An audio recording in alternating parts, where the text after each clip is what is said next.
Ya, entonces ya tengo acá tu pregunta. Dice, hacia un sistema natural de organismos, propuesta de los tres dominios, arquea, bacteria, eucaria, 1990, Gus propuso una nueva categoría llamada dominio. Miss, Sí, esa es mi pregunta en ansiedad. Mm, pues, esa es la pregunta. Sí, cierto. ¿Sí? eso. Sí, sí, sí. Sí, ves. Sí, es continua, Estamos bien, disculpe. ¿cierto? Ya. Sí, sí. Ajá, entonces te dice, a ver, continuando por aquí, te dice, Gus propuso una nueva categoría llamada dominio. Se trata de una categoría taxonómica por encima del reino que reagrupó a los seres vivos en tres dominios, de acuerdo con un gen ribosomal. ¿Qué tipo de evidencia utiliza Gus para obtener la distinción entre dominios? Entonces, para esto y para ayudarnos, eh, voy a abrir mi PowerPoint que corresponde, a ver un ratito,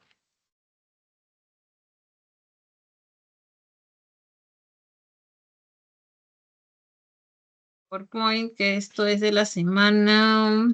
Ujú.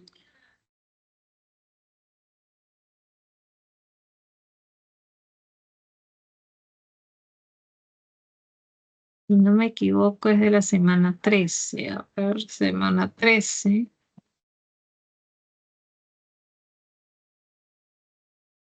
Ya. Semana 13 se vio lo de la clasificación, por un lado. Y acá está, los dominios propuestos por Gus. Bien sabemos que son esos tres dominios. Y gracias a que Gus pudo clasificar, esto es basándose, claro, a un estudio, te dice ahí en el mismo texto de ARN, a ver, de un gen ribosomal, claro, basándose en un gen, se analiza un gen y de esa manera se puede hacer la reagrupación. Y esto es debido a que se estudia ese gen, se puede agrupar a todas las bacterias en una ramita, en otra, o en otro brazo de este árbol filogenético, ¿no? Las arqueas y en el otro grupo todos los eucariotas, ¿no? Entonces, al hacer un estudio del gen, con eso te está diciendo ya qué evidencia utilizó.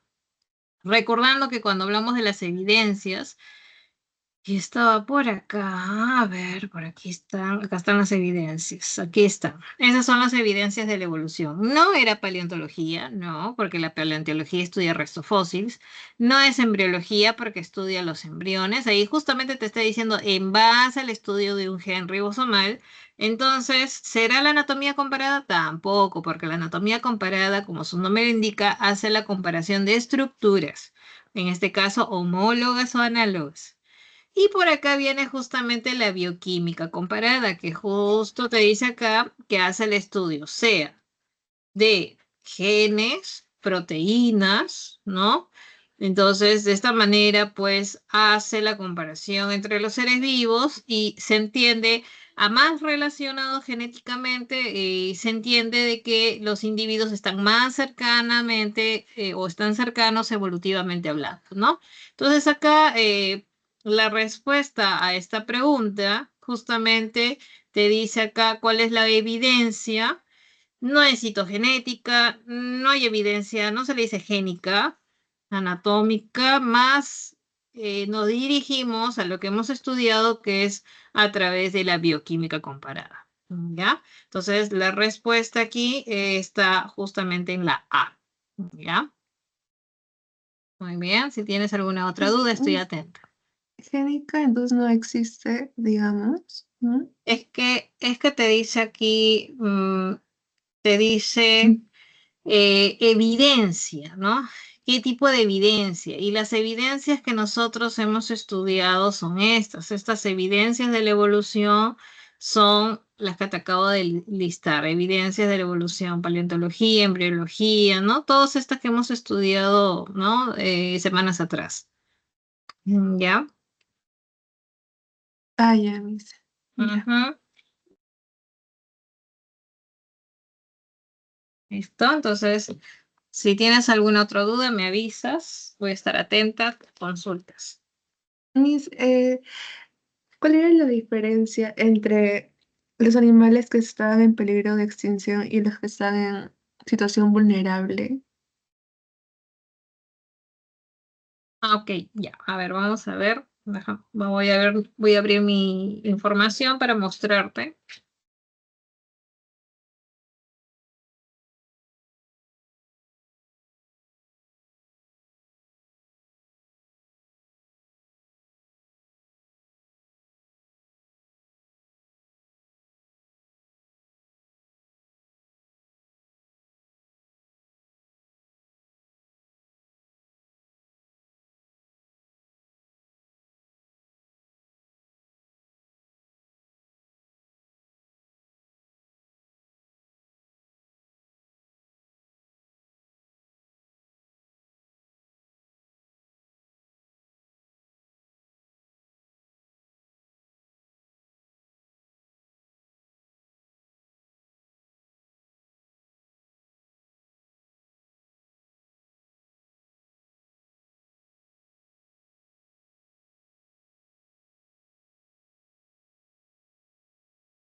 Aquí tenemos, ¿no? De acuerdo a a la situación en que se encuentran los animales, ¿no? En nuestro país, se han asignado categorías para ver cuán grave es justamente la situación de estos animalitos.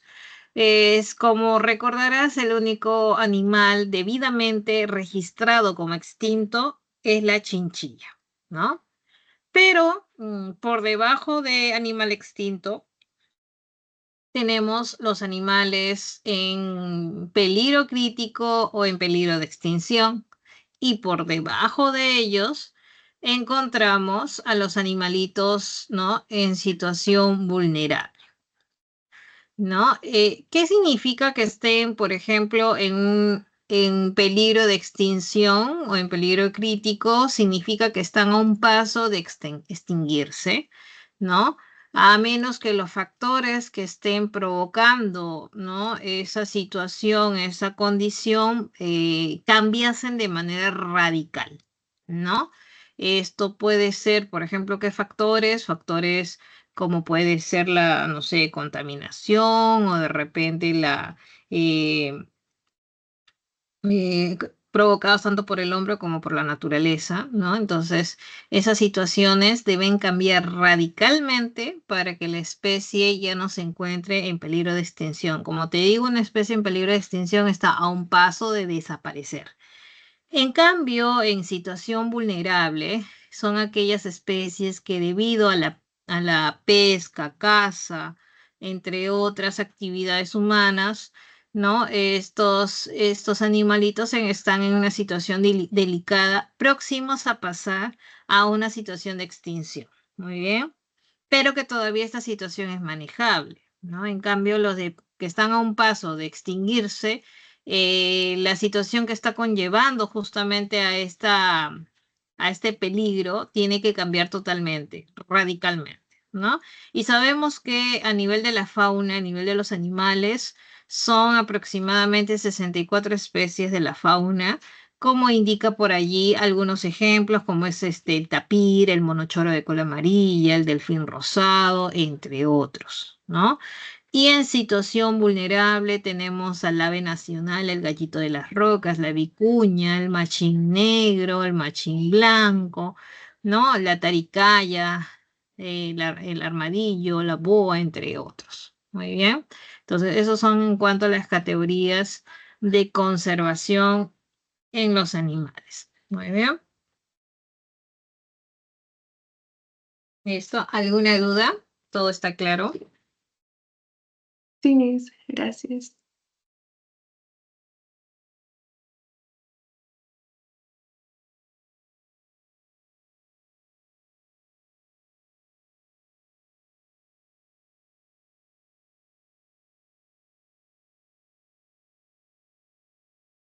Muy bien. Si tuvieses alguna duda adicional, estaré atenta.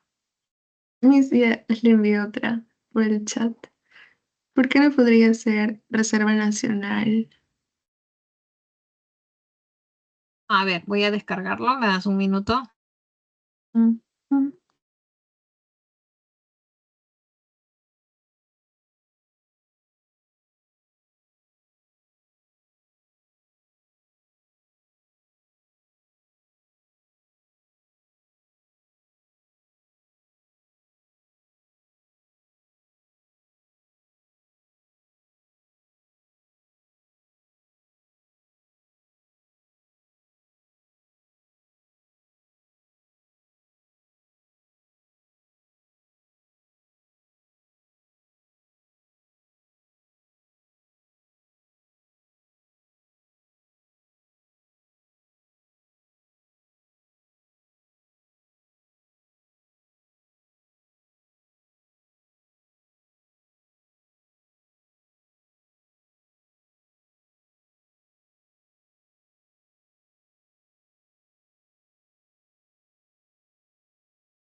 Ahí tenemos.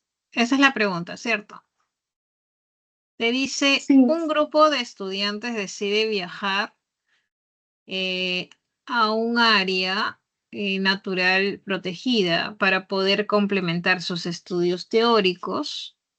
Durante el viaje se enteran de que en dicho lugar se permite el uso de recursos y el desarrollo de ciertas actividades que no afectan la cobertura vegetal, los suelos frágiles ni los cursos de agua.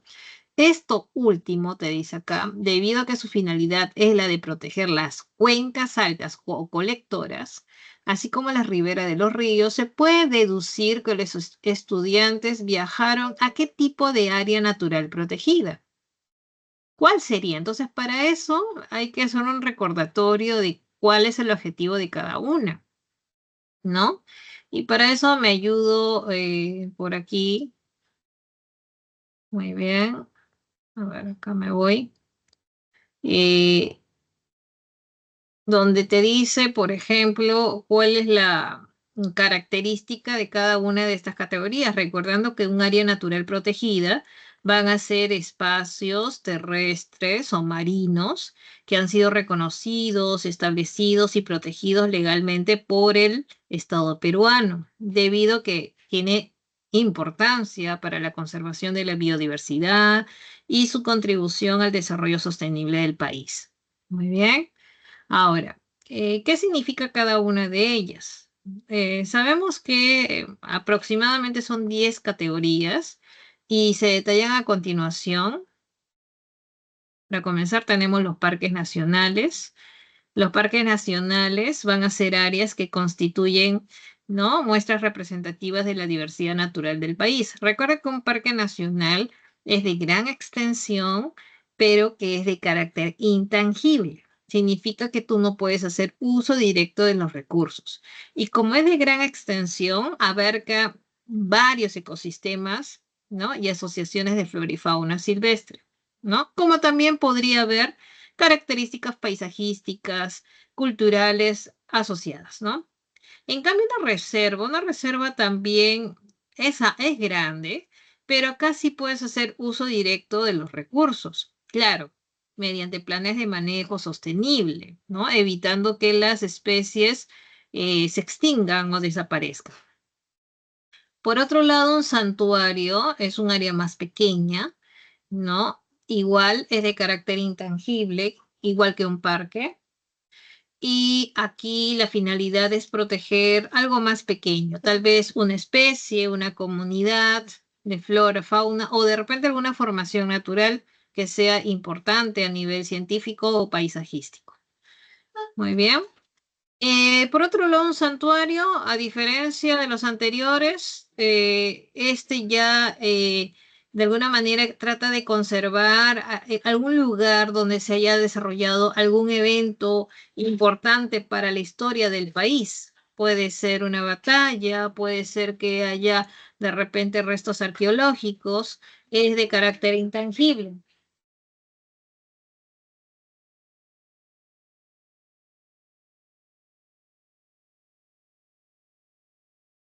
Y acá tenemos las reservas paisajísticas que van a conservar el ambiente, ¿no?, cuya integridad geográfica muestra una relación armoniosa entre el hombre y la naturaleza, albergando pues importantes valores naturales y culturales. Acá sí puede haber un uso directo, claro, en las medidas de planes de manejo esté permitido para el aprovechamiento sostenible de los recursos.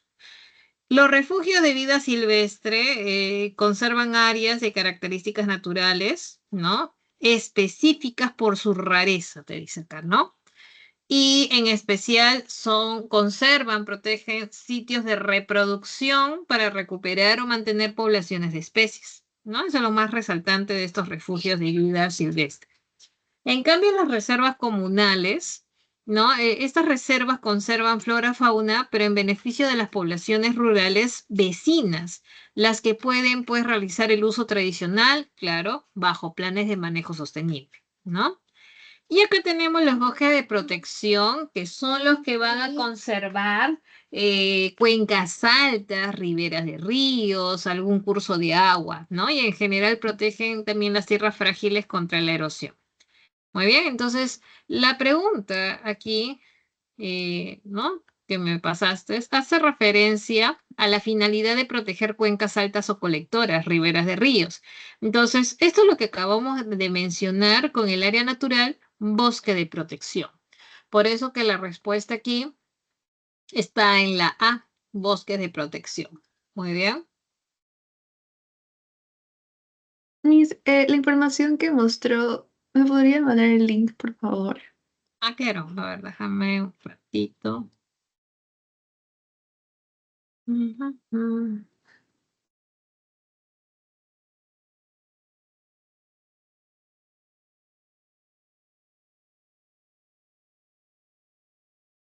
Ahí está. Ya, mis gracias.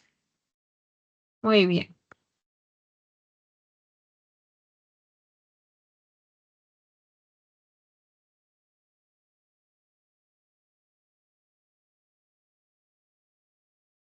Muy bien, si tienes alguna duda, consulta, de repente alguna duda del material de repaso, estaré atenta.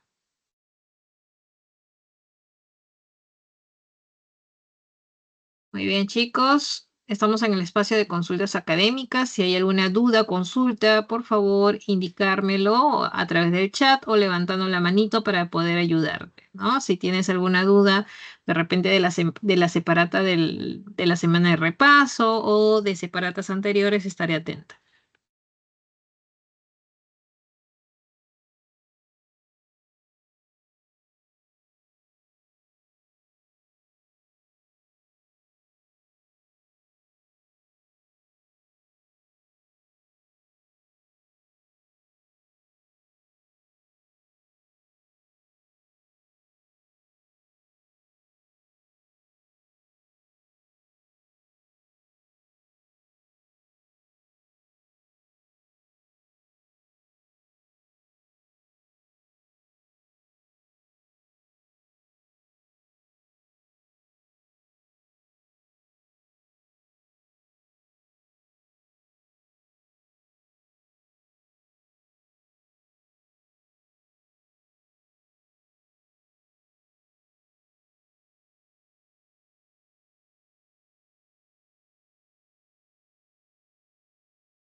Miss, le envié otra pregunta, por favor. Aquí no te preocupes, voy a descargarlo, a ver.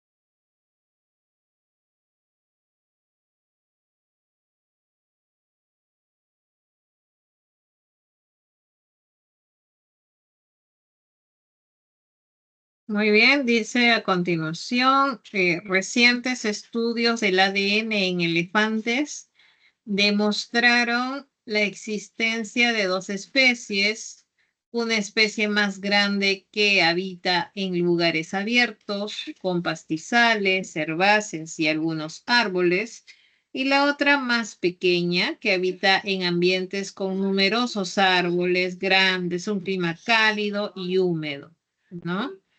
Te dice, podemos entonces afirmar que los respectivos hábitats de los elefantes pequeños y grandes son, a ver,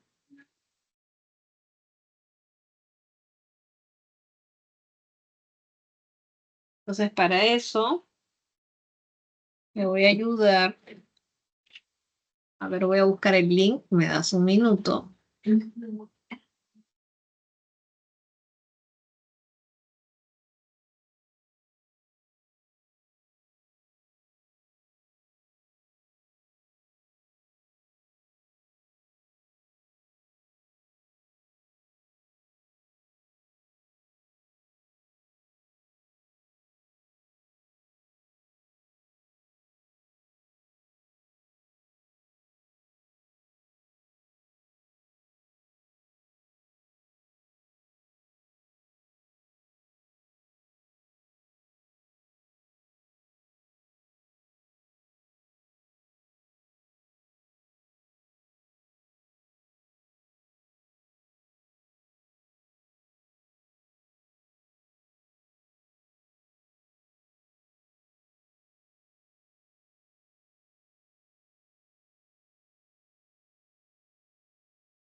Muy bien, entonces ahí les mando un link. Vamos a acceder a él. Yo ahorita lo voy a mostrar igual. Entonces, a ver, te dice acá. Primero, te da una descripción de cómo es este hábitat, de este lugar. Muy bien. Y luego tienes, a ver. Entonces vámonos a al link ese que te acabo de pasar, que está acá. Ahí, ¿dónde está? Y creo, acá está. Muy bien.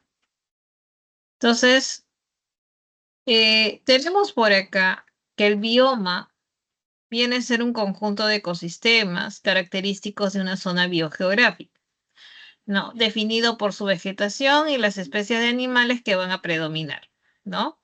Entonces, es la expresión de las condiciones ecológicas del lugar en el plano regional o continental, ¿no? Y te dice en función de latitud, temperatura, precipitación y altitud y de características básicas del clima, se pueden dividir la Tierra en zonas de características semejantes, ¿no? Así tenemos, por ejemplo, hay diferentes sistemas para clasificación de biomas, ¿no?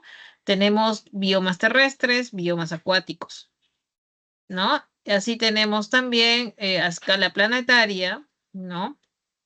La selva, la sabana, la estepa, el bosque, ¿no?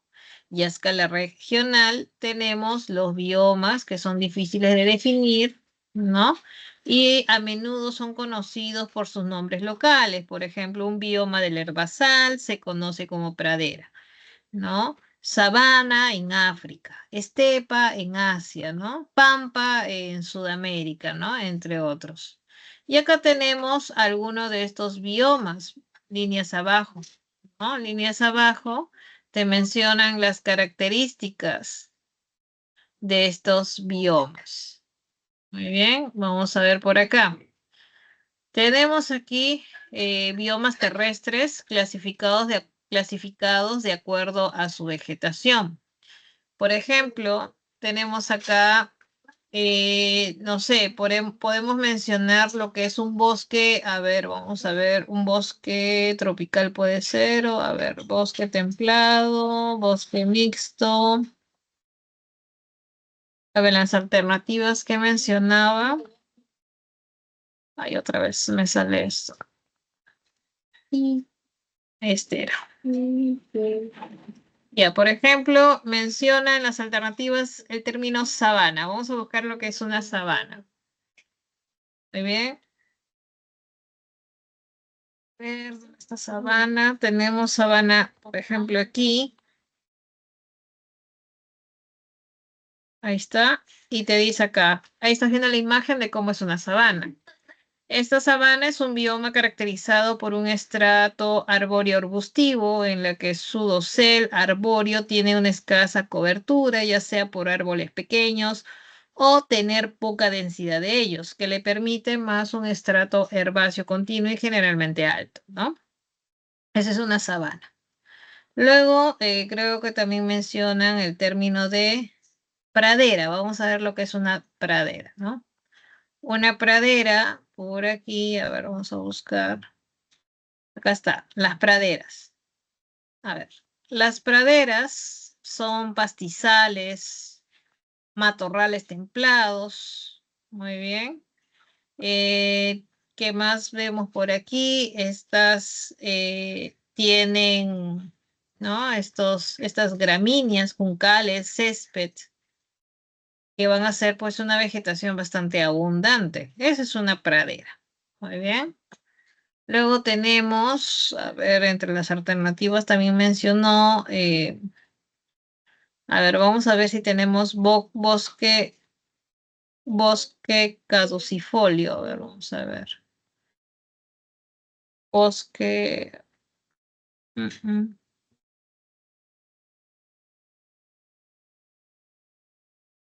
Control. Acá está, el bosque caducifolio, ¿no? En estos bosques caducifolios, por ejemplo, vamos a encontrar, son bosques de hojas anchas, ¿no? ¿Qué más? Dice acá, ¿no? Cuando las temperaturas son más templadas y la humedad es más abundante y repartida a lo largo de los años, el bosque de coníferas es sustituido por el bosque de caducifolio, ¿no? Ahí está, ¿no? Esto ocurre pues en el hemisferio norte. Este bioma está dominado por hayas, robles, avellanos, castaños, numerosos arbustos que generan un suelo profundo. Muy bien. A ver, vamos a seguir viendo esta, ¿no? Entonces por acá te dice, elefantes demostraron la existencia de dos especies. Una especie más grande que habita en lugares abiertos, con pastizales, herbáceas y algunos árboles dispersos. Y otra más pequeña que habita en ambientes con numerosos árboles grandes, clima cálido y húmedo. Podemos afirmar que los respectivos hábitats de los elefantes pequeños y grandes. Ah, ya. La pequeña donde vivía en hábitats con árboles grandes, clima cálido y húmedo. Esas son características de algo tropical, de una selva tropical. Muy bien. Entonces te dice, respectivamente, primero los pequeños que habitaban en este hábitat cálido, húmedo. Y los elefantes grandes habitaban en un lugar de pastizales, herbáceas, árboles dispersos, que de acuerdo a la descripción que mencioné hace un rato, corresponde a una sabana. Por eso que la clave acá de la 125 estaría en la B de bueno, ¿ya? De acuerdo a esa descripción. Y para ello te mandé un link para que te puedas ayudar a entender mejor las características de cada uno de estos biomas. ¿Bien? ¿Listo? A ver, voy a descargar la siguiente pregunta que tu compañera, a ver, ha colgado. A ver, voy a dejar de compartir un ratito. Si tienes alguna duda, consulta, recuerda que estamos en este espacio, ¿no? De consultas académicas donde tú puedes de repente colgar dudas, fotos de alguna de algún problema o simplemente levantando la manito si tienes alguna duda en particular. Mientras voy a desarrollar la pregunta que Mejía Georgina me ha colgado. Muy bien, vamos a descargarlo.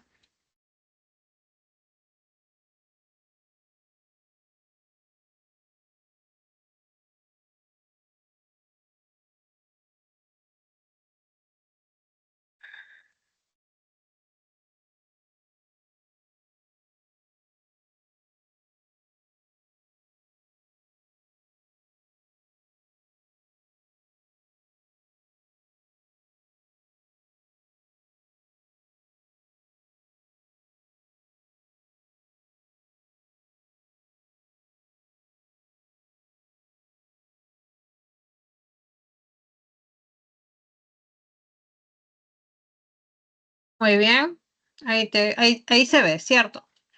Listo, esta es la pregunta que indica, a ver, Rosa lava y esteriliza tubos de ensayo. Les agrega una sustancia que permite el crecimiento de microorganismos. Luego los tapa con algodón. Deja estos preparados por un día al aire libre, como se muestra en la imagen. Y luego los introduce por 2 días en la refrigeradora. Al cuarto día revisa el contenido del tubo de ensayo en el microscopio y observa bacterias. ¿Cuál sería una posible explicación para el origen de estas bacterias? ¿Bien? A ver. Primero dice que ha lavado el tubo y lo ha esterilizado.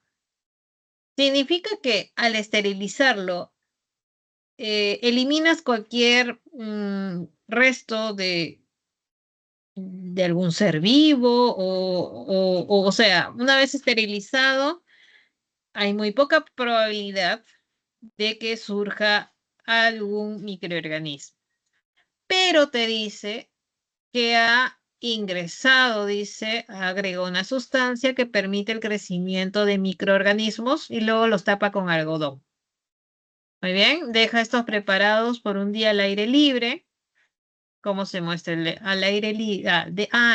Los tapa con algodón y luego deja estos preparados al aire libre.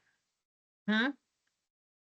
Luego los introduce por 2 días en la refri y el cuarto día revisa el contenido y observa que hay bacterias. ¿Cuál sería la explicación para el origen de estas bacterias? A ver, Rosa ha comprobado la generación espontánea para las bacterias. A estas alturas, ¿seguimos lo de la generación espontánea? No, ¿verdad? Las moléculas de la sustancia introducida en el tubo reaccionan entre sí formando bacterias. Las moléculas del vidrio reaccionaron con la sustancia y formaron bacterias. Las bacterias del ambiente pudieron atravesar la tapa de algodón y así nutrirse de la sustancia nutritiva o nutricia. A ver, tú misma, ¿cuál crees que sea la clave aquí? ¿Tú crees que ha comprobado lo que es la generación espontánea? Porque en algún momento te No, dice profesora. acá, ajá, te dice, lo deja al aire libre. Y recuerda que esa tapa de algodón como que tampoco, ¿no? Entonces, si te dice que lo deja al aire libre, a través del aire ha podido llegar alguna forma bacteriana, ha ingresado el tubo y como en el tubo ha encontrado las condiciones ideales para su crecimiento, es que por eso que después de unos días notó al microscopio la presencia de bacterias. Entonces, estas bacterias del medio ambiente pudieron atravesar la tapa y aprovecharse de los nutrientes de esta sustancia que se había colocado después de esterilizar estos tubos. Por lo tanto, la clave aquí, la más correcta, corresponde a la D de dedo, ¿no? D de dado, D de dedo, la D. Muy bien. ¿Tienes alguna consulta en particular sobre este problema? Tal vez algo no te quedó claro. ¿Me avisas? No, profesora, está todo claro ahora. Muy bien, listo.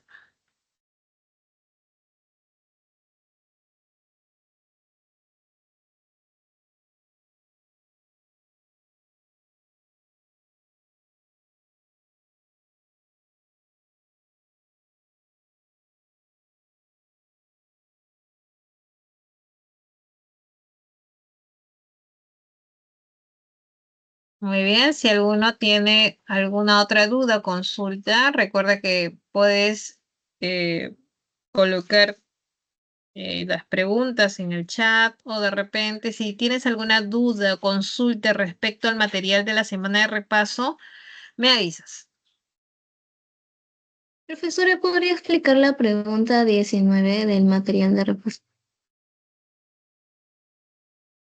Sí, claro. Entonces me voy al material de repaso. A ver, voy a mostrarles dónde está mi material. ¿Será este? Este de acá creo era. Sí, ahí está.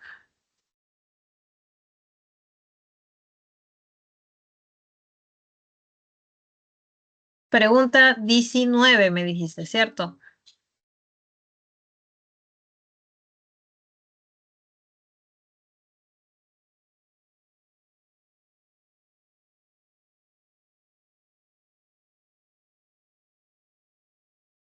A ver. Esta pregunta que tiene que ver con la gametogénesis. Sí, profesor. Ya. A ver, para eso es preciso ayudarnos y eso corresponde a la semana 10. Muy bien. Entonces, en la semana 10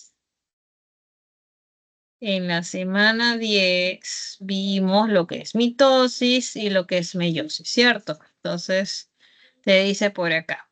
Durante la gametogénesis, la meiosis produce células especializadas con una configuración haploide a partir de células madre diploide. ¿Cuál de las siguientes afirmaciones describe mejor un evento específico que ocurre en dicha etapa? ¿No? Entonces, estamos hablando de la meiosis. La meiosis, ¿no? Justamente es un proceso por el cual, partiendo, ¿no? A ver, voy a activar mi lapicito un ratito.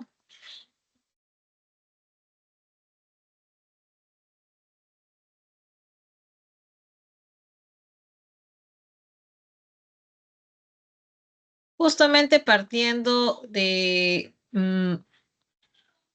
por ejemplo, de una célula que es diploide, después de pasar por una meiosis 1, que es todo esto es la meiosis 1. Terminado la meiosis 1, es que se han generado dos células, pero la carga no es diploide, sino es ya haploide, indicándome que justamente es en la meiosis 1 donde ocurre la reducción a la mitad de la carga genética. Luego, inmediatamente después de la meiosis 1, cada una de estas células haploides generadas, cada una realizará meiosis 2. Por lo tanto, cada una generará dos células haploides. El total por una célula diploide se generarán 4 células haploides. Muy bien. Entonces, ese es el resultado después de una meiosis. Ahora, es en la meiosis 1 que ocurre la reducción a la mitad. Y es en la meiosis 1 donde ocurre lo que se llama el crossing over, ¿no? O recombinación genética, específicamente en el paquiteno de la profase 1, ¿no? Que pertenece a la meiosis 1. Ahí ocurre en específico. ¿Listo? Entonces, vuelvo a la pregunta. Es un breve resumen. ¿Qué te dice la pregunta? La pregunta, a la 19 era, ¿no? Te dice, la formación de quiasmas durante la metafase 2. Recuerda que los quiasmas se forman, ¿no? Justamente en la profase 1, no en la metafase 2. ¿Y qué son los quiasmas? Son las marcas citológicas que indican que ha habido crossing over. ¿Ya? Entonces, eso no ocurre en la metafase. Luego te dice la duplicación de los cromosomas durante la profase 1. Luego te dice, a ver, duplicación de los cromosomas durante la profase 1.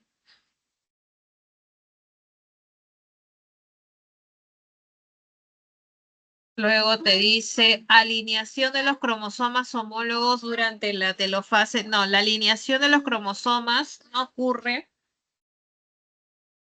en la telofase, no es ahí. Si estamos hablando de alineación, podemos hablar de metafase, pero no telofase. Separación de las cromátidas hermanas durante la anafase 2, ya puede ser. División celular desigual, no, entonces aquí vamos a ver algo. Espérate, vamos a achicar esto nuevamente. A ver, para que se note mejor aquí. Y agrandamos un poquito acá. Y tenemos por acá. Ya, ahora sí. Ay, no se nota. Ahí está.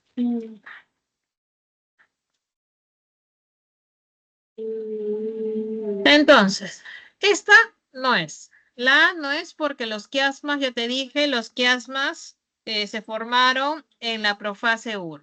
Entonces, este no es.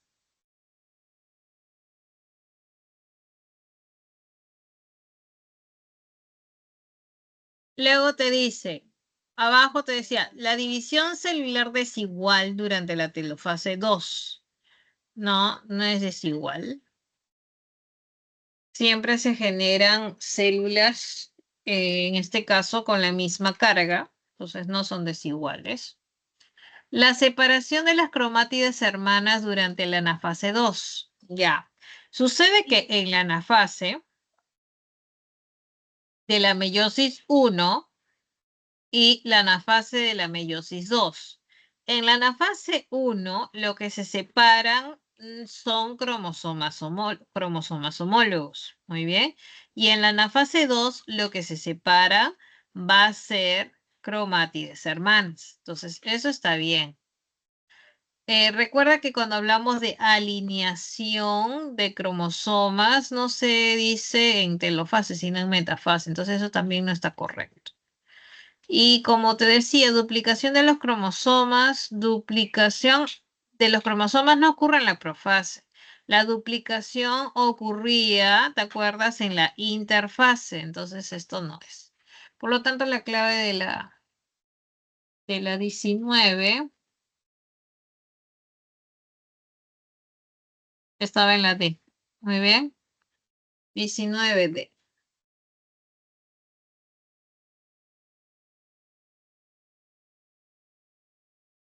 Muy bien. ¿Todo está claro? ¿Alguna otra consulta? Todo claro, Miss. Muchas gracias.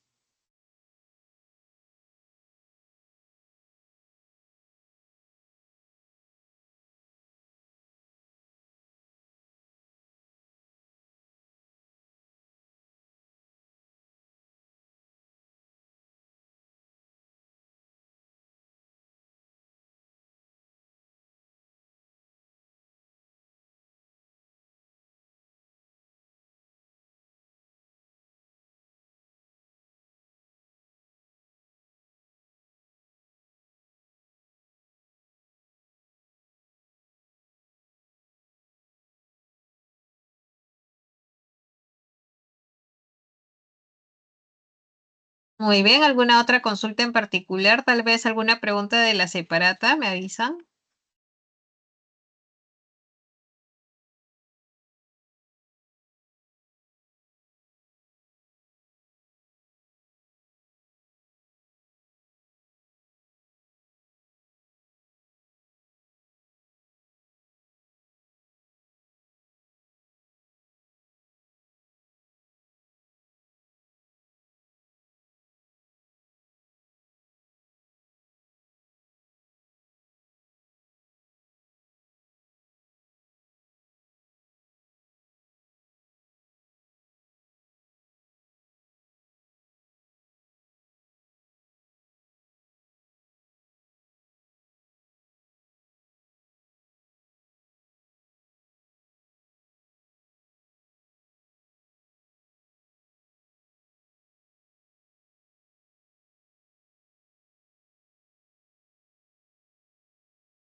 Muy bien, entonces, si no hay más dudas, vamos a aprovechar este espacio, este tiempito para poder desarrollar las preguntas de esta semana, de este material de repaso que se les ha proporcionado. Entonces, vamos con la primera pregunta.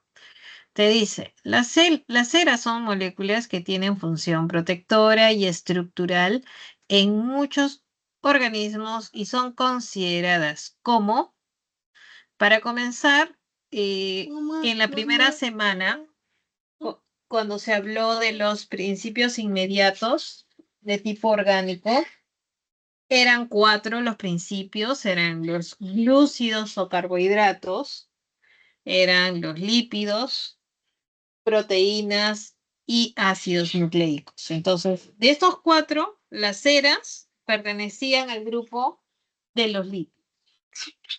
Pero, ¿qué tipo de lípido sería? ¿Lípido simple, lípido complejo o serían, pues, esteroides? Entonces, recuerda que las ceras van a ser lípidos simples, que se van a formar por la esterificación de un ácido graso con un alcohol lineal. Por lo tanto, la clave de la primera pregunta estaría en la A. Muy bien. Entonces, ahí tenemos la clave de la primera pregunta.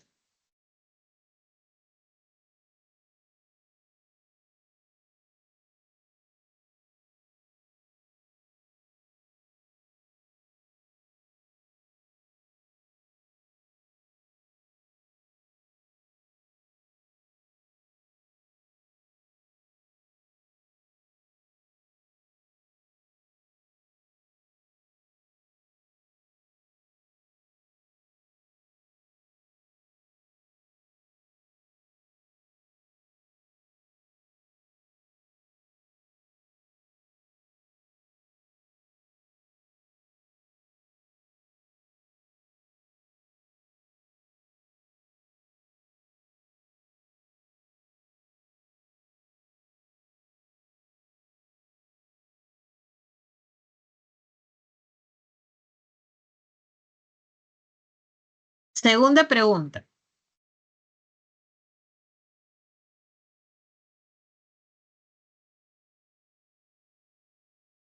Si en un ribonucleótido está presente como base nitrogenada la adenina, entonces el ribonucleótido complementario estará formado por... Entonces, recuerda que un nucleótido está conformado por 3 partes. Un nucleótido está conformado por su base nitrogenada,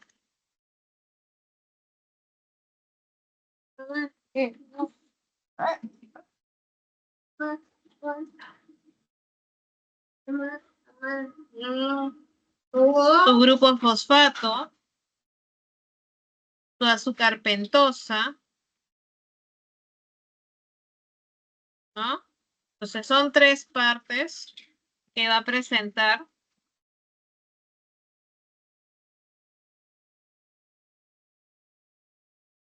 un nucleótido.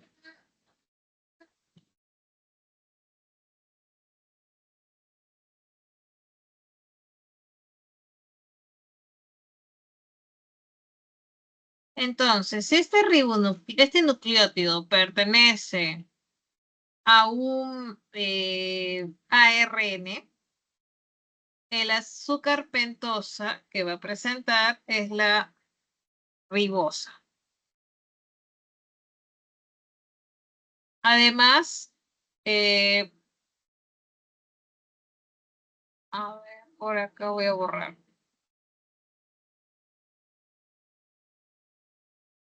Acá voy a poner azúcar pentosa. Y acá voy a poner base nitrogenada. Ya. Entre las bases nitrogenadas que puede haber en un nucleótido de ARN es adenina, uracilo, citosina y guanina. Muy bien. Entonces, si tenemos acá que el ribonucleótido tiene adenina, El complementario sería, pues, el uracilo. Entonces tendría uracilo, tendría definitivamente ribosa y grupo grupo fosfato o ácido fosfórico. Por esa razón que la clave de la 2 está aquí. Está en la E. Muy bien. Esa es la clave de la 2. E.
Muy bien, nos vamos a la tercera pregunta.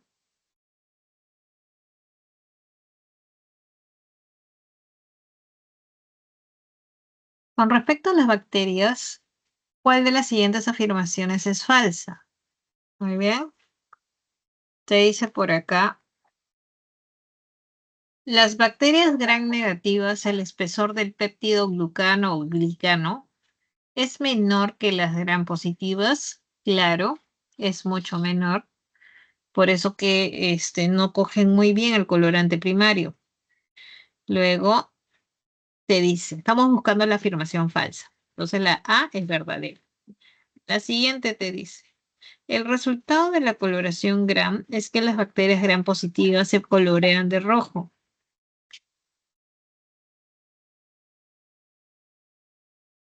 Las gram positivas no se colorean de rojo, se colorean de azul.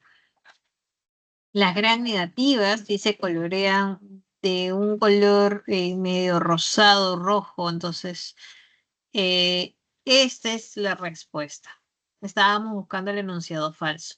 Muy bien, porque la C te dice, las bacterias son unicelulares, ajá, están rodeadas de pared, carecen de carioteca, claro, carecen de membrana nuclear. Los neumococos son diplococos gram positivos, E. coli es gram negativa, ese es verdadero. Las bacterias transfieren material genético por conjugación y transformación y también por transducción, eso es verdadero. Por esa razón, estábamos buscando el enunciado incorrecto y estaba en la B de bueno. ¿Bien?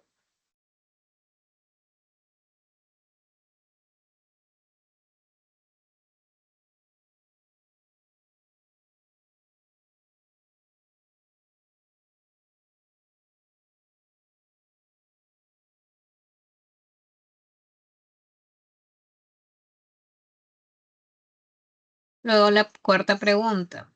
Te dice, ¿no? Con respecto a los virus envueltos, es correcto afirmar que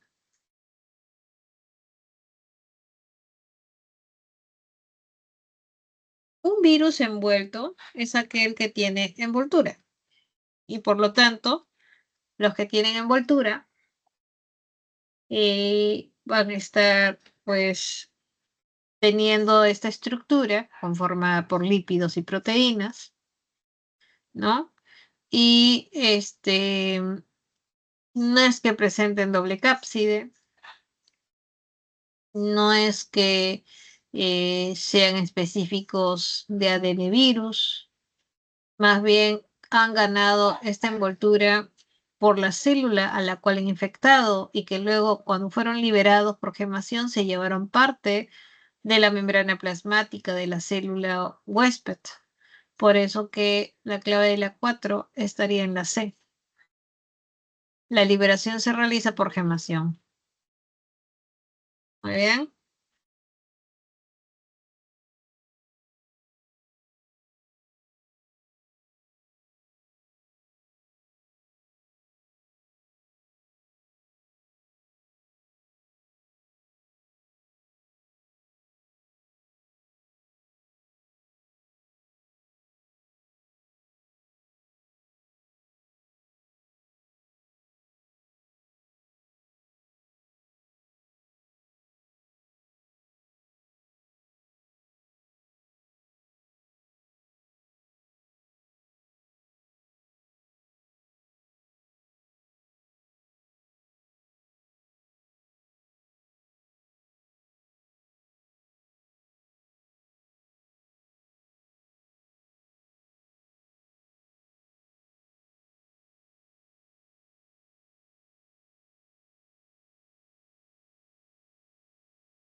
Si los dictiosomas de una célula dejaran de actuar, ¿qué proceso se vería afectado?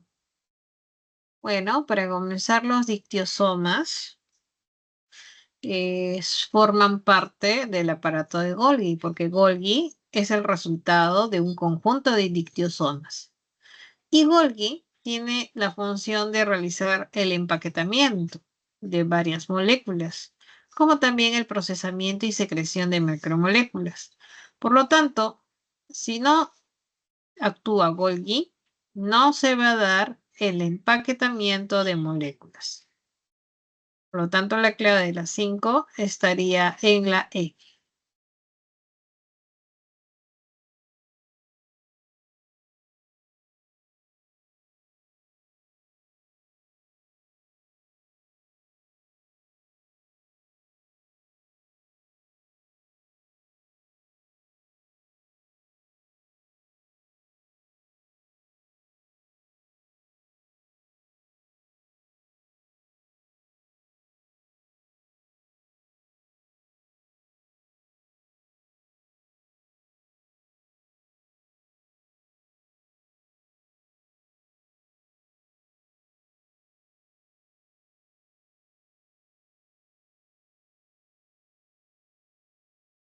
No, vamos a la sexta pregunta.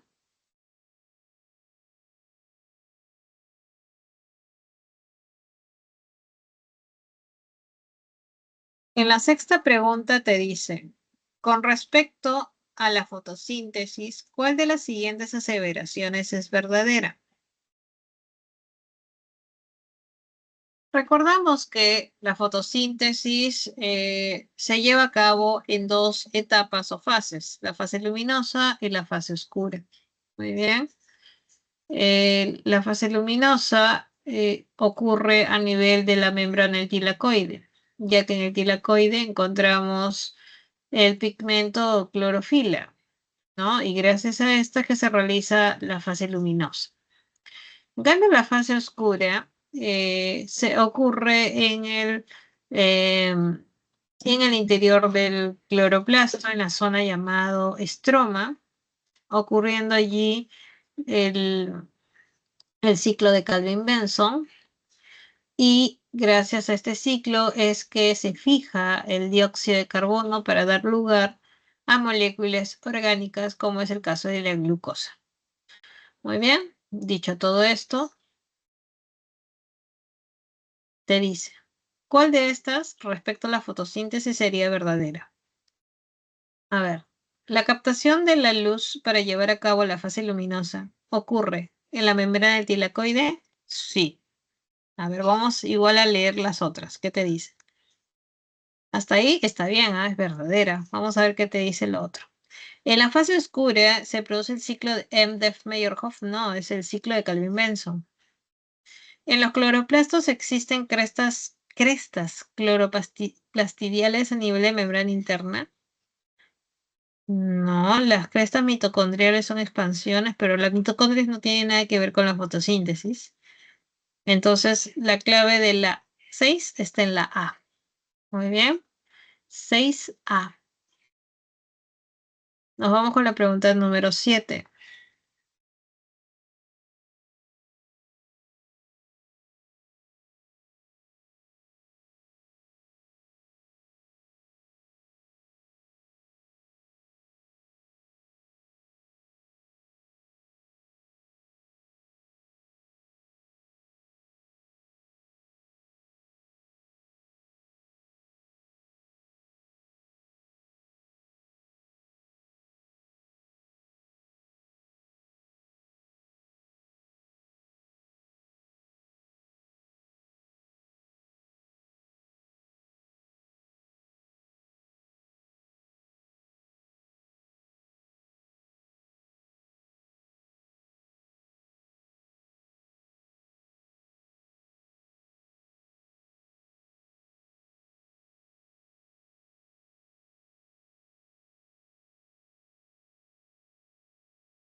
Nos vamos con la pregunta número 7. Entonces, te dice a continuación, algunas plantas forman semillas que no germinan tan fácilmente, ya que están protegidas por una cubierta rígida.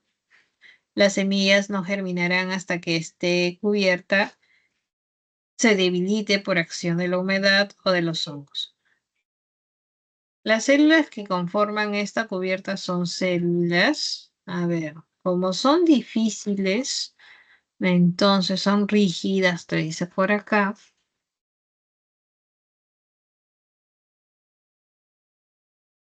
Se entiende que esta cubierta rígida estaría pues conformada por células muertas que carecen de protoplasma, una pared secundaria lignificada y todo esto es característica de las células del tejido esclerénquico, ¿ya?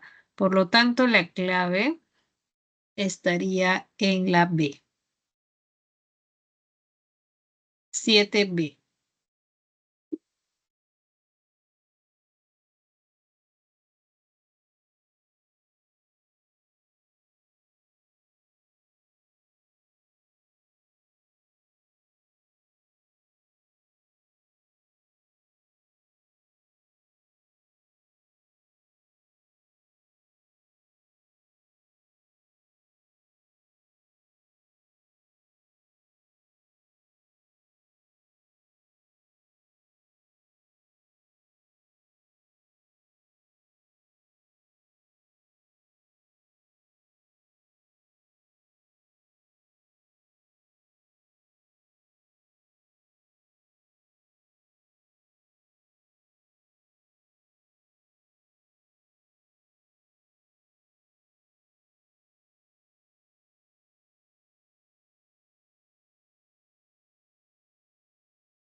Profesora, buenas tardes. ¿Podría explicar la pregunta 14?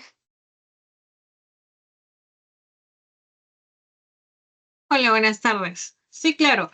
¿Me indicabas qué pregunta? La pregunta 14 de esta semana. Ya, ok, está bien.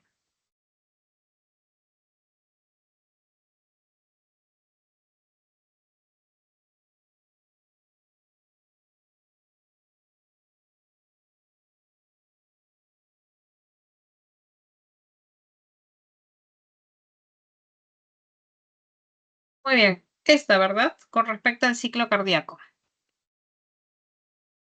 Sí, profesora. Muy bien, para poder entender esa pregunta, voy a mostrarte esa diapositiva que corresponde a la semana 100.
Muy bien.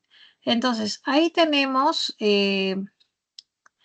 justo de acuerdo a la pregunta que me haces de la número 14 de esta semana, ¿no? Tú sabes que el ciclo cardíaco viene a ser una serie de eventos hemodinámicos eléctricos que dura aproximadamente 0,9 segundos. Este ciclo está conformado por 4 etapas, ¿no? Tenemos acá la fase de llenado ventricular, la fase de contracción isovolumétrica, eyección y la fase de relajación isovolumétrica. Cada una de ellas con ciertas particularidades. Muy bien. Entonces, la pregunta 14 te dice, ¿no? El ciclo cardíaco dura menos de un segundo, claro, dura 0,9 segundos y permite movilizar sangre a todo el cuerpo gracias al movimiento del corazón. En él se reconocen dos ruidos cardíacos. El primer ruido se debe a qué, ¿no? Y para entenderlo mejor, nos vamos aquí a esta imagen que es mucho más grande, ¿no? Y me permite pues entender mejor lo que va a ocurrir a continuación. En la primera fase, que se llama la fase del llenado ventricular, lo que va a ocurrir, como su nombre lo indica, la sangre va a entrar a la zona de los ventrículos, esto es, de la aurícula a los ventrículos. De la aurícula derecha al ventrículo derecho, de la aurícula izquierda al ventrículo izquierdo. Se va a dar a la fase de llenado, esta en la primera etapa. Y para que se dé la fase de llenado, obviamente, las válvulas auriculoventriculares se deben abrir. Muy bien. Entonces, estas válvulas, respectivamente la tricúspide y la mitral, deben aperturarse para que pueda pasar la sangre de aurícula a ventrículo, ¿no? En ambos lados del corazón. Esa es la primera. Y ese es el primer ruido cardíaco, ¿no? Entonces, perdón, se apertura y cuando se cierra estas válvulas ocurre el primer ruido. Porque una vez aperturado, en algún momento se van a cerrar para evitar que la sangre retorne. Y para evitar que la sangre retorne o haya ese flujo retrógrado, las válvulas deben cerrarse. Y cuando se cierran estas válvulas auriculoventriculares es que ocurre el primer ruido, ¿no? Cardíaco. Por lo tanto, eh, te dice, ¿no? Se llenó los ventrículos, ahora el ventrículo es una cámara llena donde ya no sale ni entra más sangre. En ese momento estamos en la segunda etapa, ¿no? Que es la etapa de contracción isovolumétrica, ¿no? Pero dura muy poco. Luego terminado de esta etapa, debido a que la presión en el ventrículo va a ser mayor, la sangre ahora sale disparada del ventrículo a las arterias, ¿no? En este caso del ventrículo derecho a la arteria pulmonar y del ventrículo izquierdo a la arteria aorta. Muy bien, esta fase, llamada la fase de eyección, la sangre va a salir a las grandes arterias. Y cuando la presión de los ventrículos disminuya, sea menor respecto a las arterias, las válvulas sigmoideas es las que se van a cerrar. ¿Cuáles son las válvulas sigmoideas? Son estas y estas. Estas válvulas, respectivamente pulmonar y aórtica, se van a cerrar. Y cuando se cierran estas válvulas sigmoideas o semilunares, ocurre el segundo ruido. Muy bien, el segundo ruido cardíaco. Luego de eso se da la fase de relajación isovolumétrica. Muy bien, hasta ahí espero que todo esté claro. Entonces nos vamos a la pregunta. La pregunta justamente te dice, ¿no? Eh, ¿Cuándo se da este primer ruido? Este primer ruido, como te acabo de explicar, ocurre cuando se cierra, ¿no? Se cierran las válvulas auriculoventriculares. Muy bien. Ok, profesora. Y si fuera en el segundo ruido sería la B. Las sigmoideas, ajá, o también conocidas como las semilunares. Muy bien, Sí, profesora, gracias. muy bien. Profesora, una consulta más. ¿Y la alternativa de qué se referiría? ¿Cuál? ¿Esta de acá, la D? ¿Esta de aquí? Sí, profesora. ¿O Ya, cuando no dice hay? válvula sigmoidea aórtica, se refiere a esta. La válvula sigmoidea aórtica, ahí está, esta. O sea que solamente ocurre una, el cierre de una, y no es así, ocurre de las dos. Muy bien. Comprendido, profesora, gracias. Ok.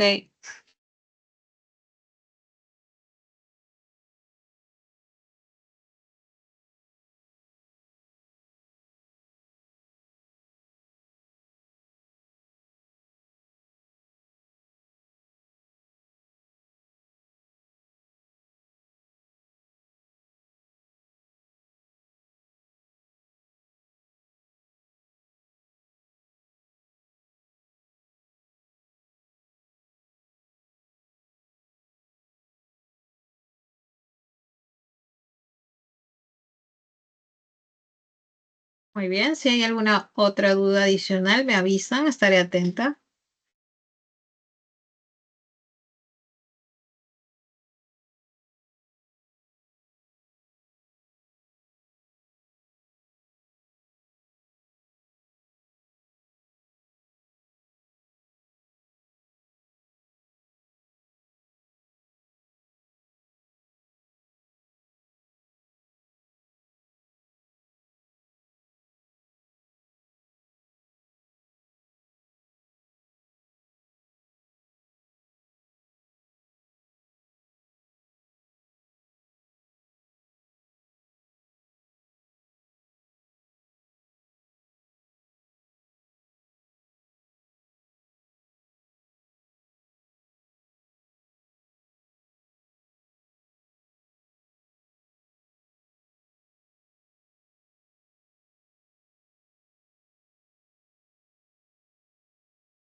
Muy bien, si no hay más dudas, continúo el desarrollo del material de esta semana 19, la semana de repaso.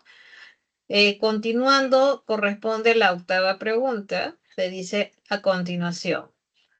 A diferencia de los seres humanos, otros animales paren crías que muchas veces tienen que valerse por sí mismas durante sus primeros momentos de vida.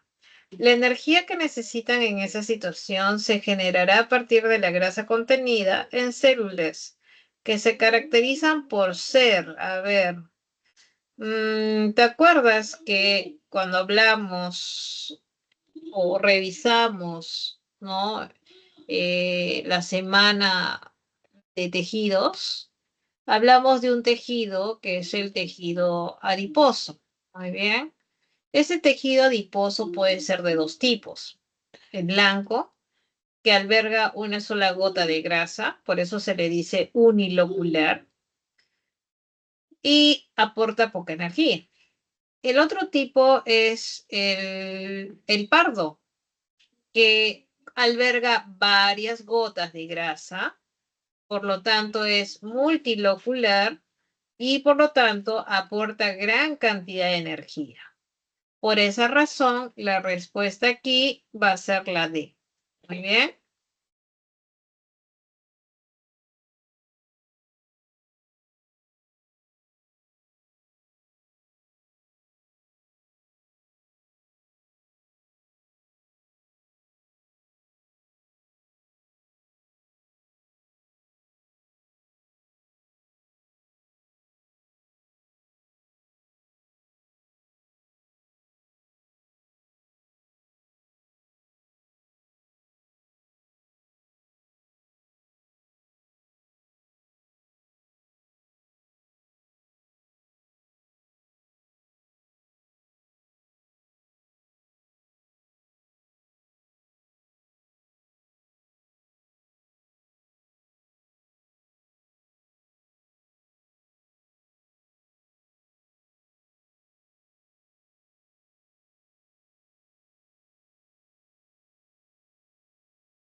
Muy bien, continuamos con la novena pregunta.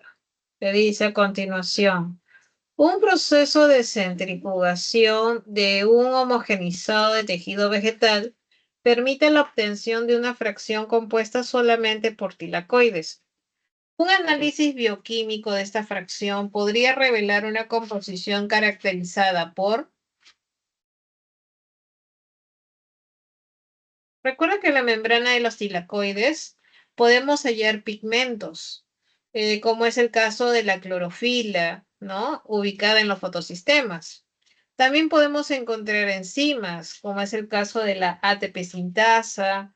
También podemos encontrar la ferredoxina, la NADP reductasa, citocromos, la plastiquinona, la plastocianina, la ferredoxina, entre otros.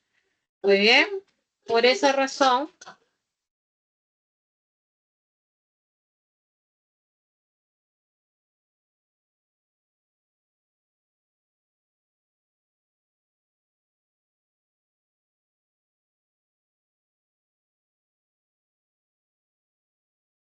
la clave sería entonces la A.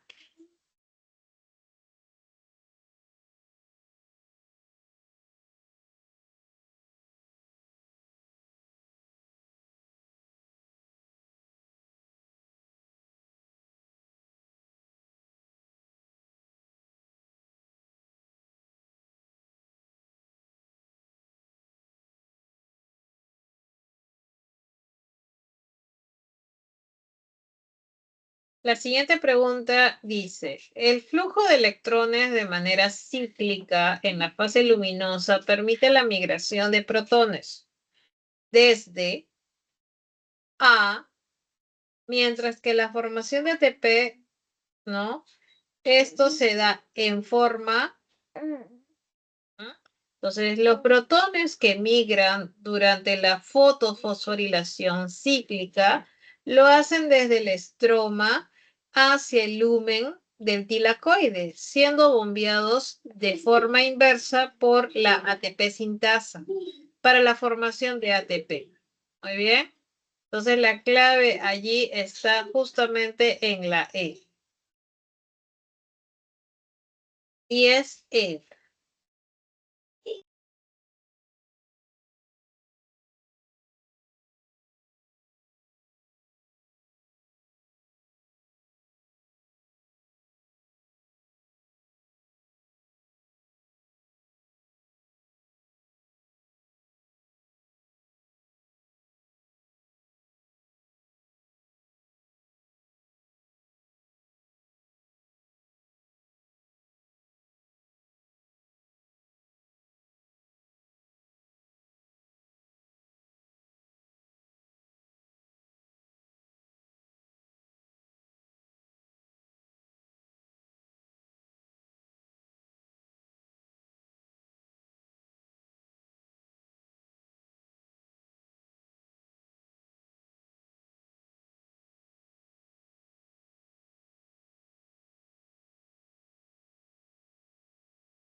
Pregunta número 11. Las enzimas aisladas de una cámara estomacal de un rumiante son enfrentadas a una solución de proteínas. Luego de unos minutos se comprueba que las proteínas han permanecido estables. Sin embargo, luego de exponer la misma solución de enzimas a celulosa, se detecta la presencia de oligosacáridos. ¿A cuántas cámaras estomacales podrían pertenecer estas enzimas?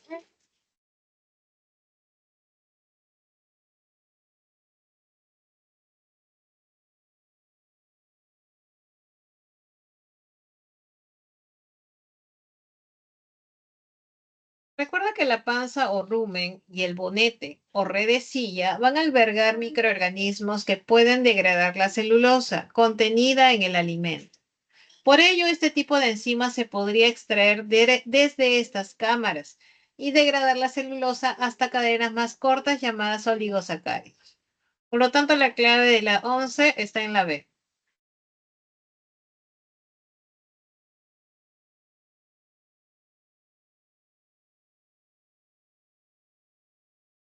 Siguiente pregunta, la pregunta número 12. La úlcera péptica es una erosión del revestimiento de la pared del estómago, aunque también puede localizarse en el esófago y en el duodeno. Esto puede ser característico de algunos síndromes en los que hay una excesiva producción de ácido estomacal y podría ser detectado mediante análisis de una muestra de sangre y la detección de niveles elevados de ¿qué hormona sería? La hormona relacionada justamente con la secreción de este ácido clorhídrico responsable de la acidez estomacal, ¿no? Sería la gastrina. 12, B de bueno. Pregunta número 13. El corazón es un órgano muscular hueco que recibe y bombea sangre hacia diferentes tejidos.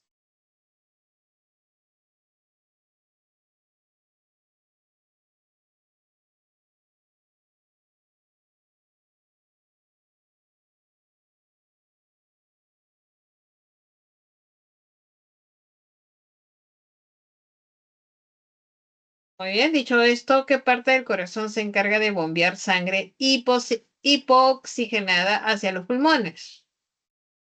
Recuerda que en la circulación de los mamíferos podemos apreciar dos tipos, ¿no? De circulación, una llamada circulación mayor o sistémica que transporta sangre a todos los órganos y la otra es la circulación menor o pulmonar. Por lo tanto, la que está involucrada justamente en la parte del corazón que bombea la sangre de baja concentración de oxígeno hacia los pulmones vendría a ser a partir del ventrículo derecho. Muy bien.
Muy bien, vamos con la siguiente pregunta.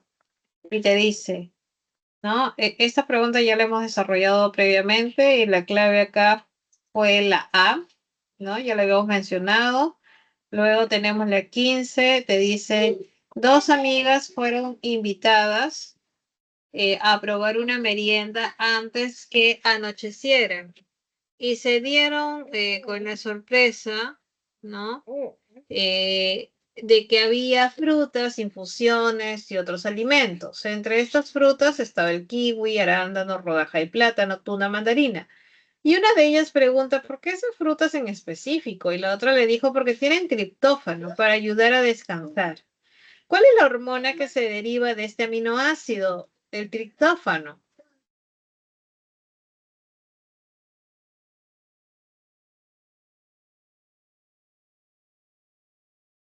Y es que la melatonina es una hormona de tipo amina, es decir, que se deriva de un aminoácido. En este caso, esta hormona se deriva del triptófano.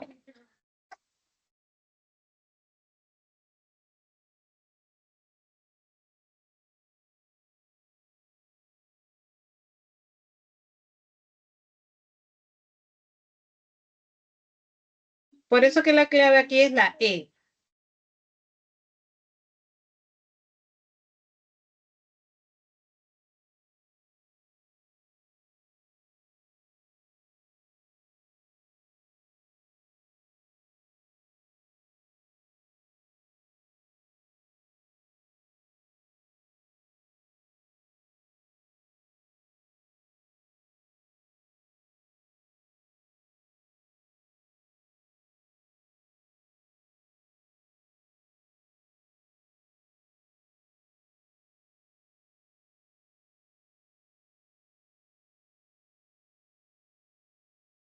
Luego tenemos la pregunta 16, dice, la hormona que acelera el metabolismo, permitiendo metabolizar de una manera más eficiente las grasas, para convertirlas en energía, estimulando la división celular y diferenciación, así como la síntesis de hemoglobina, para incrementar la producción de glóbulos rojos y oxigenar mejor el cuerpo. Esta hormona es conocida como la tiroxina, que es esencial para el correcto funcionamiento, regulación del metabolismo y está implicada en múltiples procesos fisiológicos, crecimiento, termogénesis, desarrollo del sistema nervioso, diferenciación celular, entre otros. Muy bien, por lo tanto la clave está en la A. Muy bien.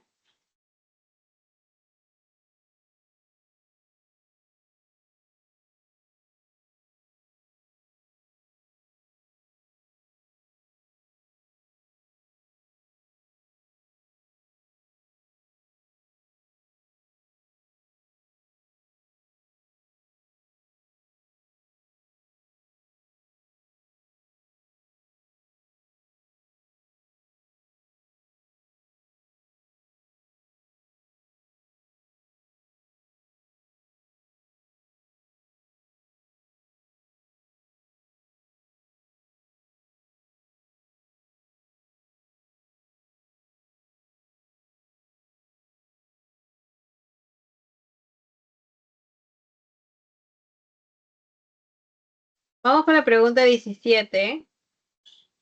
Dice, la vista es uno de nuestros principales sentidos. Para poder recabar información del mundo externo, comprenderlo y maravillarnos. ¿Cuál es el par craneal que inerva dicho sentido y de qué tipo es? Muy bien, entonces la vista recuerda que o el nervio óptico conformado conforma el segundo par craneal. Entonces, estos nervios son aferentes, somáticos, especiales, que inervan nuestro sentido de la visión o específicamente a la retina, ¿no? Entonces, la clave aquí sería pues la D de dado, 17D.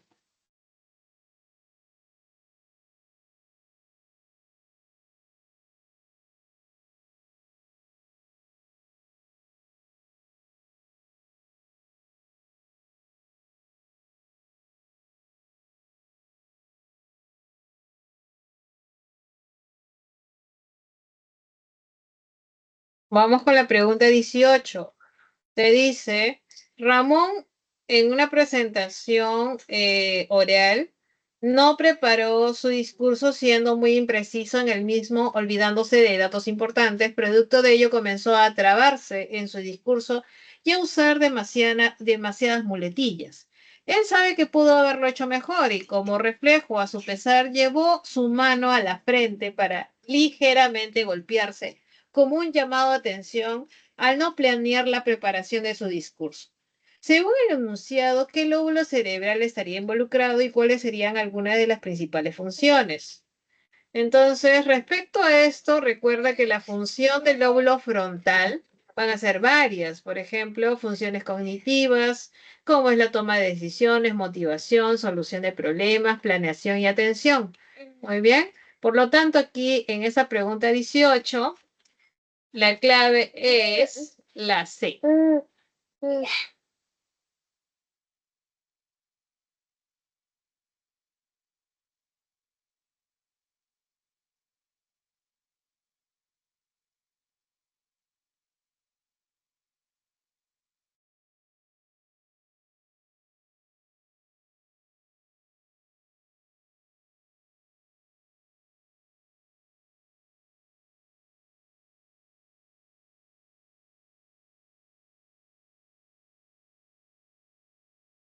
Dado que nos quedan unos cuantos minutos, si hubiese alguna duda en particular, por favor aprovechar ya que a las 6 acaba este espacio de consultas académicas.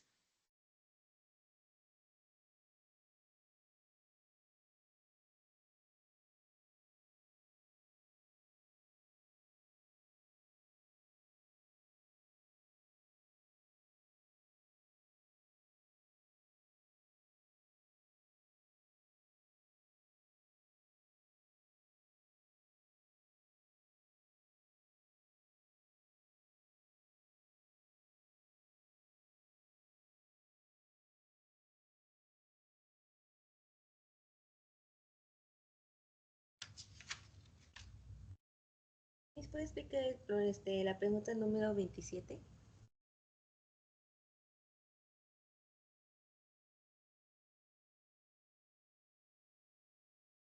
A ver, ¿me puedes repetir? No te escuché, ¿se escucha abajo?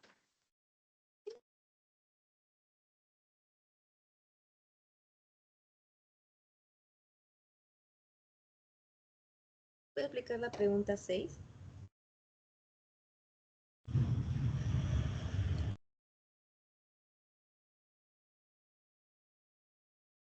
¿Se escuchó? A ver, me lo escribes en el chat. ¿Es 3036? ¿No se escucha bien?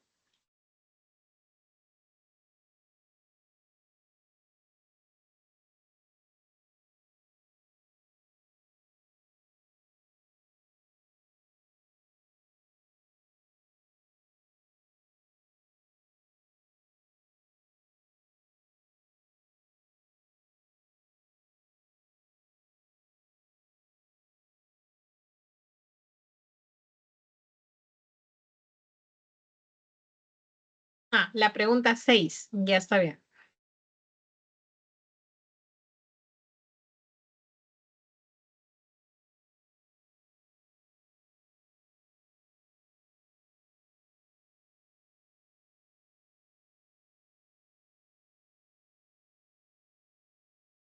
Con respecto a esta pregunta, la pregunta 6, hace unos minutos lo habíamos desarrollado.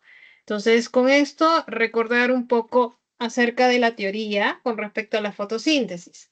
Recuerda que el proceso de fotosíntesis se lleva a cabo en dos etapas, la fase luminosa y la fase oscura. Recuerda que tanto la fase luminosa y la fase oscura ocurren en el cloroplasto. En diferentes zonas, claro. Por ejemplo, la fase luminosa ocurre en la membrana del tilacoide y la fase oscura ocurre en el estroma del cloroplasto. Muy bien. Entonces, la fase luminosa ocurre en la membrana tilacoidal, gracias a que en el tilacoide se encuentran, pues, clorofilas y otros pigmentos. Y en el estroma ocurre la fase oscura, específicamente el ciclo de Calvin-Benson, que gracias a este ciclo se fija el CO2 o dióxido de carbono y partiendo de este CO2 es que se da la formación de una gran diversidad de moléculas orgánicas como es la glucosa. Muy bien. Dicho todo esto, te dice cuál de estas aseveraciones es verdaderas. Comenzamos de abajo hacia arriba. Las mitocondrias, te dice, solo están presentes en aquellas células eucariotas que necesitan... Recuerda que estamos hablando de la fotosíntesis. La fotosíntesis lo realizan las plantas.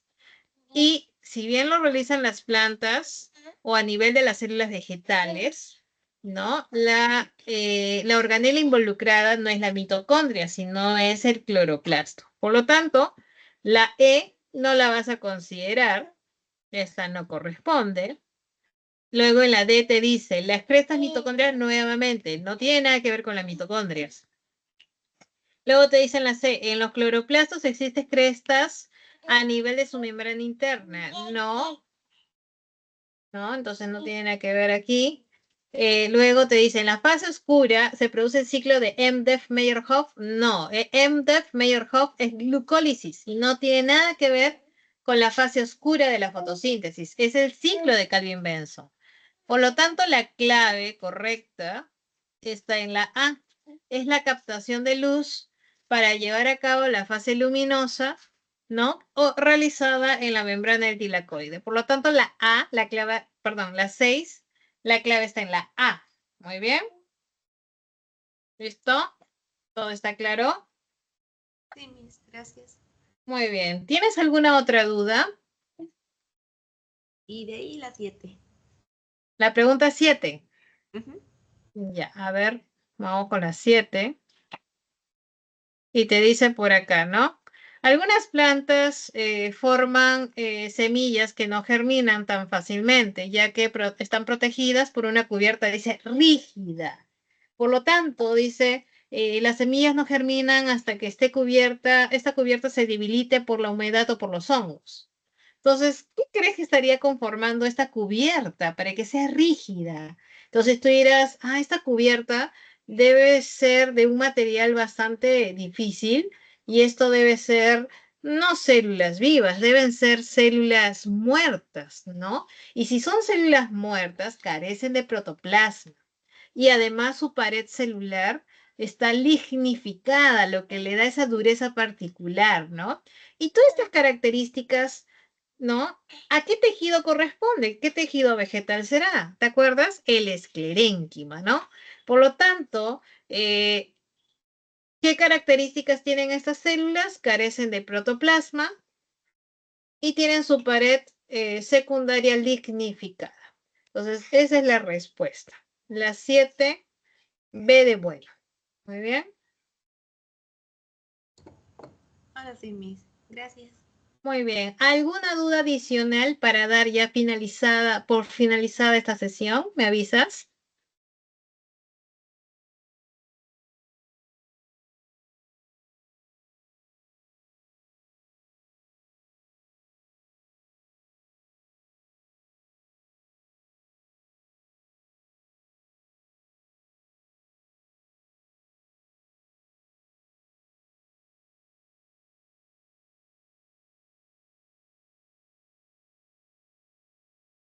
Muy bien. Entonces, si ya no hay más consultas, dudas, me voy despidiendo entonces. Nos estamos viendo. Hasta luego. Muchas gracias.